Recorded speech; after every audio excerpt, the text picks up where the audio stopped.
আজকের আমি কাঁঠালের মালপোয়া বানিয়েছি। তো কিভাবে বানিয়েছি সব কিছু দেখিয়ে দেবো বন্ধুরা। ভিডিওটা না টেনে প্রথম থেকে শেষ পর্যন্ত দেখবেন, আশা করি তোমাদের ভালো লাগবে। চলুন তাহলে আজকের কথা না বাড়িয়ে রেসিপিটা শুরু করা যাক। নমস্কার বন্ধুরা, কেমন আছো সবাই? আশা করি তোমরা সকলে ভালো আছো, আমিও ভালো আছি। তা আজকের আমি এই কাঁঠালের মালপোয়া বানাবো। তা ভিডিওটা না টেনে প্রথম থেকে শেষ পর্যন্ত দেখবেন, আশা করি তোমাদের ভালো লাগবে। তো এখন আমি এই কাঁঠালগুলোকে ছাড়িয়ে ভালো করে মিক্সিতে পেস্ট করে নেব। এই যে দেখুন, কাঁঠালগুলোকে আমি ছাড়িয়ে নিয়েছি আর এখানে আমি মিক্সি বোলের মধ্যে নিয়ে নিয়েছি। এটাকে ভালো করে পেস্ট তৈরি করে নেব। এই যে দেখুন, পেস্ট তৈরি করে নিয়েছি। এবার ওখানে দিয়ে দেব আমি কিছুটা বাতাসা। এই যে দেখুন, কিছুটা বাতাসা নিয়েছি, দিয়ে দিচ্ছি।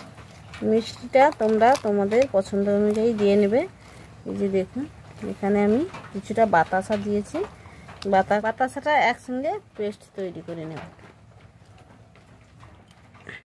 এই যে দেখুন, মালপোয়া বানানোর জন্য এখানে আমি মালপোয়ার জন্য আমি এখানে 1.5 বাটি ময়দা নিয়েছি। তো তোমরা এখানে সুজিও কিছুটা দিয়ে এই মালপোয়াটা বানালে আরও ভালো হয়। তো আমি এখানে সুজিটা ব্যবহার করলাম না, এখানে আমি শুধু ময়দাটা দিয়েই বানিয়ে নিচ্ছি মালপোয়া। তো সুজিটা দিলে একটু পিঠেটা শক্ত শক্ত হয়, খেতে ভালো হয়। তো আমার হাতের কাছে সুজি নেই, তাই আমি ময়দাটা দিয়েই বানিয়ে নিচ্ছি। আর দিয়ে দিচ্ছি স্বাদ মতন লবণ। লবণটা দিয়ে এটাকে ভালো করে একটু দিয়ে বানাচ্ছি। তোমরা পারলে চিনিটা দিয়েও বানাতে পারো।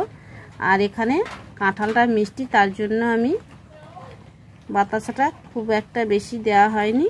কাঁঠালটা মিষ্টির জন্য অল্প কিছুটা দিয়ে এটাকে ভালো করে একটু মাখিয়ে নেব।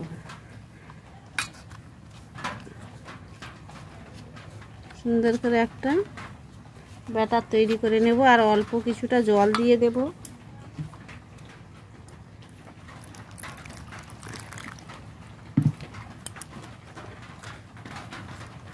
একটা পাতলা ব্যাটার তৈরি করে নেব। এই যে দেখুন, ভালো করে আমি 2-3 মিনিট ফাটিয়ে নিয়েছি। এইভাবে পাতলা করে ব্যাটারটা তৈরি করে নিতে হবে। এই যে দেখুন, বাটাটা তৈরি করে নিয়েছি। এবার এটাকে আমি 5 মিনিট ঢাকনা চেপে রেখে দেব। 5 মিনিট পরে তারপরে তোমাদের দেখাচ্ছি। এই যে দেখুন, 5 মিনিট হয়ে গেছে আর এখানে কড়ার মধ্যে আমি তেল বসিয়ে দিয়েছি। এবার কিছুটা আমি ব্যাটার দিয়ে দেবো। যে দেখুন, ব্যাটারটা ঠিক এইভাবে পাতলা করে নিতে হবে। আর এই মালপোয়াগুলো খেতে কিন্তু অসম্ভব মজার লাগে। তো এখন আমি কিছুটা করে হাতায় করে নিয়ে আমি কড়ার মধ্যে দিয়ে দিই।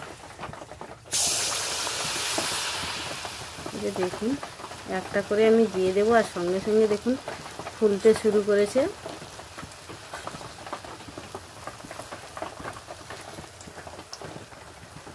এই যে দেখুন, আবারও আমি আগাটা দিয়ে দিচ্ছি।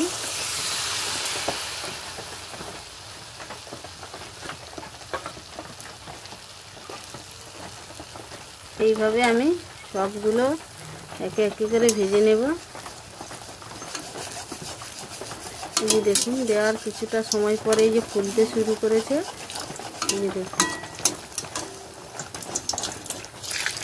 এক পাশটা হয়ে গেলে আরেক পাশটাকে আমি উল্টে নেব।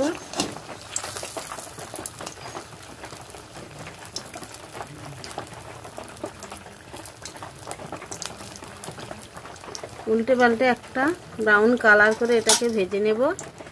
এই যে দেখুন, মালপোয়াটা ভাজা হয়ে গেছে। এপাশ এপাশ উল্টে পাল্টে আমি ভেজে নিয়েছি। এটাকেও আমি তুলে নিচ্ছি। দেখুন, ভাজা হয়ে গেছে, এটাকে আমি তুলে নিচ্ছি। তো একইভাবে আমি সবগুলো ভেজে নেব। এই যে দেখুন, পরপর দুটো তৈরি করে নিয়েছি। তো একইভাবে আমি সবগুলো তৈরি করে নেব। আর একটা থালার মধ্যে দেখুন একটা কাগজ বিছিয়ে দিয়েছি।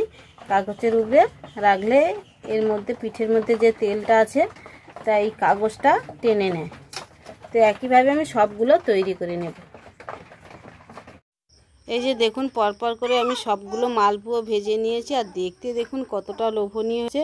তো বন্ধুরা, কারা কারা এইভাবে কাঁঠালের মালপোয়া বানিয়ে খেয়েছো অবশ্যই আমাকে কমেন্ট করে জানাবেন। আর আমার রেসিপিটা কেমন হয়েছে অবশ্যই কমেন্ট করবেন।